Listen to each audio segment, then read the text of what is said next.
What if I told you this?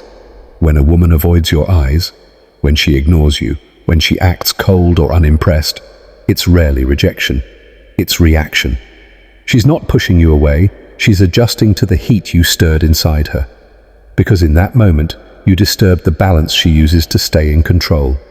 You awakened something she didn't expect, and now her body and mind are scrambling to process it. You've been walking through life believing you're ordinary, invisible, background noise, conditioned to think that unless you're the loudest in the room, the richest, or the guy with the hardest body, you're not wanted. But desire doesn't play by those rules. Attraction doesn't always wear the mask of approval. It often hides in silence. That silence you felt when she looked at you, then looked away too quickly. The slight quiver in her voice when she asked you something personal but didn't push for more. The way she smiled at your friend, yet her body kept tilting toward you. That wasn't rejection.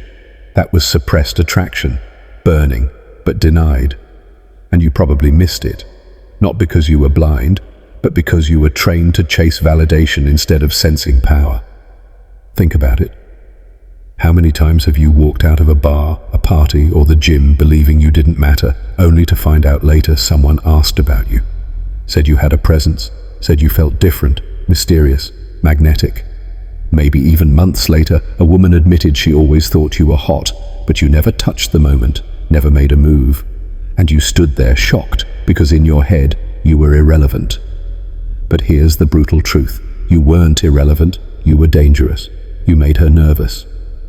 See, when a woman meets a man who doesn't beg for attention, who doesn't perform, who doesn't need to project, but instead carries himself with a calm, self-fed fire, she is split in two states. The first is raw curiosity. The second is panic. And the panic hits harder, because she starts wondering, why isn't he trying to impress me? Why does he look at me like he already knows me, like he already owns his space? Why do I care so much about what he thinks of me? That's when the games begin, the slow replies, the teasing smiles, the little tests, the deliberate distance. Because once you shake a woman's security, especially one who's used to owning the spotlight, her next instinct isn't to flirt, it's to regain control. That control can look like coldness. It can look like ignoring you. It can even look like flat-out avoidance. And that's where most men make the fatal mistake. They assume it means she didn't want them. But the truth? You unsettled her. You stirred her hunger. You exposed the fact that her validation tricks don't work on you, and that terrifies her. Now let's go deeper. If you've ever been told you're intimidating, hard to read, or too quiet, what she really meant was this. You weren't easy to control. You didn't feed her the little emotional reactions she's used to extracting from men.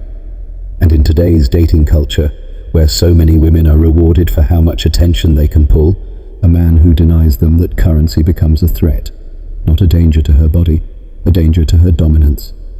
And that's the real battlefield of attraction. Think about this paradox. The more deeply a woman feels your pull, the less clearly she'll show it.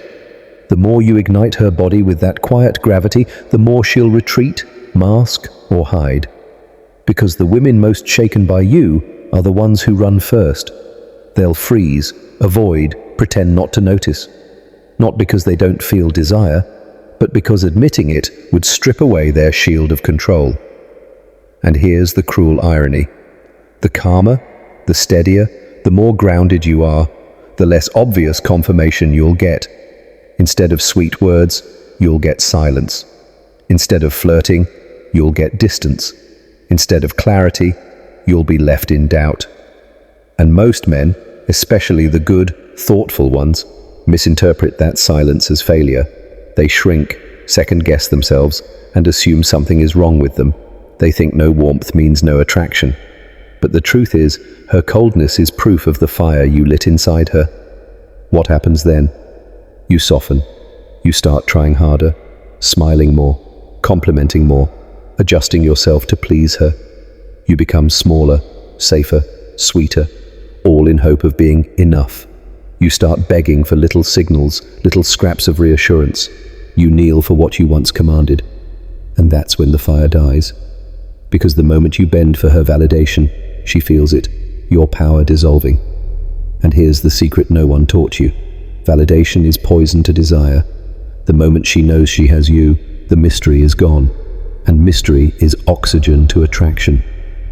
Once she sees you panting for her approval, she stops asking, "Who is this man?" Instead she asks, "Why does he want me so much? What's missing in him that he needs me to feel complete?" And just like that, her attention turns inward, back to herself, back to her control, and you're no longer the center of her body's curiosity. That's the game women rarely admit. They don't fall in love with men who flatter endlessly. They fall in love with the tension between desire and uncertainty, with that restless ache of, does he want me? Does he see me? Am I good enough for him? The moment you erase that tension by being too eager, too giving, too available, you kill the very force that drew her to you in the first place. When a man carries himself with quiet confidence, when his worth is carved into his bones, not painted on with words, he radiates something more dangerous than good looks. He radiates selectivity, not arrogance, not indifference, but the unspoken truth that he is the chooser, not the one begging to be chosen. And women feel that in their bodies before they even name it. It's in how you walk, the way you hold her gaze without blinking, the pause you let stretch before answering, the silence you refuse to fill with cheap flattery. It's in the calm you keep when she pokes at you with teasing, when she tests your patience, when she tries to knock your center with passive disapproval. Because here's the truth. Many women test not out of cruelty, but to feel your edges, to see if you'll crumble. They want to know, can this man hold his ground when I push? Can he carry both my desire and my chaos without losing himself? So they pull back. They delay their replies. They flirt with another man in front of you. They drop their ex's name like a knife between you just to see what bleeds out. And if you flinch, if you scramble to prove you're better, if you compete for her approval, you've already surrendered. Because the second you fight for her validation, she knows she owns you. And no woman will ever surrender her body, her heart, her devotion to a man she already owns. You've felt it before.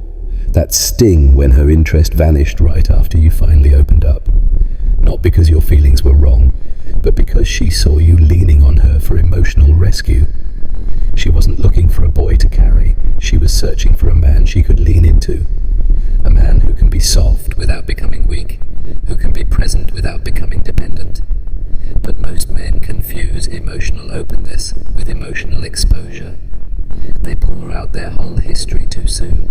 They confess their wounds in hope of being healed. They cry for reassurance instead of standing firm in respect. They apologize too much, and she senses it. That undertone of hunger, that boyish need to be told he's enough. That's when the attraction burns out. Not because he wasn't man enough, but because he was too available. And here's the secret. She doesn't want a war, but she doesn't want a flood either. What she craves is your center. The man who feels everything, but gives nothing away too cheaply. The man who can burn with desire, but still choose when to act. The man who can see her beauty, taste her presence, ache for her skin, yet not hand over his power just to touch it. That man makes her pulse race in ways she'll never confess. Ask yourself this. When was the last time you looked at a woman and thought, I don't care if she likes me. I care if she's worth me liking her? When was the last time you didn't try to impress her, but instead observed her, watched if her soul matched her smile? When was the last time you let her chase your silence instead of rushing to fill the air with sweet words? Most men never taste that level of power because they've been trained their whole lives to perform. Be charming, be funny, be polite, be sweet. They walk into dates like actors on stage, praying for one outcome. Please choose me. But real attraction doesn't work like that. Not the kind that makes her ache, not the kind that makes her body restless at night. That kind of attraction is born from polarity, from the tension of not knowing, from the intoxicating mix of desire and uncertainty. And here's the brutal irony. When you become more grounded, more emotionally evolved, more centered, you'll often be misunderstood. Women will call you cold, They'll think you're disinterested. They'll avoid you. Because most of them have never met a man who doesn't flinch, who doesn't beg, who doesn't collapse under silence. They've only met men who fake confidence until the moment they're tested. So when you don't chase, when you don't crack, when you don't shower her with desperate validation, she thinks something's wrong. Or worse, she assumes you don't want her. But the rare ones, the women who feel you in their bones, will lean in slowly, softly, without games. They'll surrender piece by piece, not with words, but with glances, touches, and subtle shifts in their body. And the rest? Let them go. Their silence isn't proof you weren't enough. It's proof you were too much for a woman who only feels safe when she's in control. You've been lied to your whole life about what makes you desirable. Be kind, be respectful, don't make her uncomfortable. And none of that is wrong until you turn it into performance. Until you do it not from power, but from fear. Women can smell the difference. They don't respond to the act itself, they respond to the reason behind it. And if the reason is approval, the attraction dies instantly, because no woman wants to be the trophy of a man who doesn't already crown himself. And here's the most brutal part. The more sincere, the more open, the more honest you are, the more it stings when she ghosts, the more confusion you feel when she's warm one night and frozen the next. You start doubting yourself. You replay every message, every tone, every move. You spiral, not because you're weak, but because no one ever taught you to read the silence correctly. You assumed absence of warmth meant absence of desire, but it rarely does. Most of the time it means she couldn't bend you. She couldn't find the switch to make you dance, and that terrifies her. Most men think attraction is built through addition. More effort, more compliments, more gestures, more proving. But the truth is the opposite. Attraction is subtraction. It's the removal of need, the stripping away of desperation, the silence where most men would beg. Desire grows in the gaps, in the mystery, in the unanswered question. Because think about it, when a woman feels she has you fully, instantly, without challenge, where's the pull? Where's the ache? She might enjoy the attention, but her body doesn't burn for it. Her mind doesn't wander at night replaying your words. Her heart doesn't pound when your name appears on her screen. Why? Because certainty kills obsession. And obsession is what creates that raw, electric, almost uncontrollable attraction. That's why the men she remembers, the ones she can't shake, are never the ones who worshipped her from day one. They're the ones who unsettled her, who didn't rush, who made her wonder. The ones who touched her without begging, who kissed her without announcing, who held her without needing permission to breathe. They didn't drown her in validation, they left her craving it. And craving is the root of desire. But here's where men fall. They confuse scarcity with games. They think ignoring her, delaying replies, pretending not to care will create the same effect. It doesn't. Because indifference is not power. Games are not power. Real power is presence without need.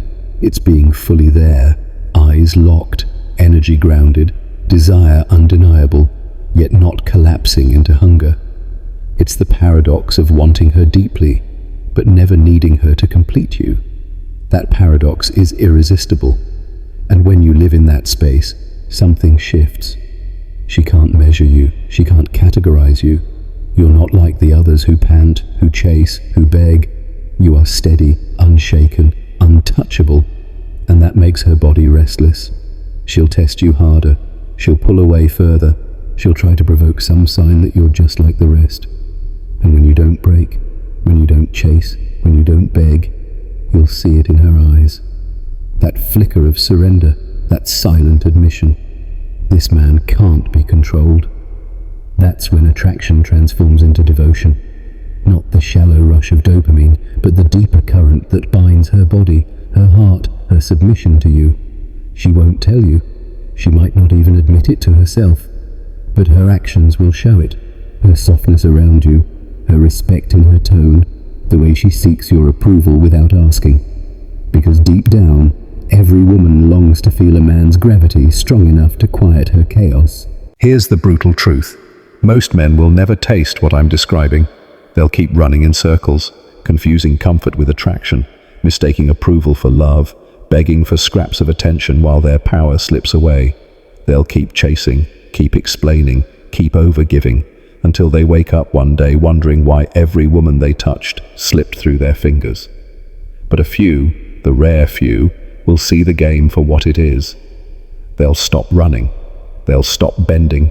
They'll stop performing.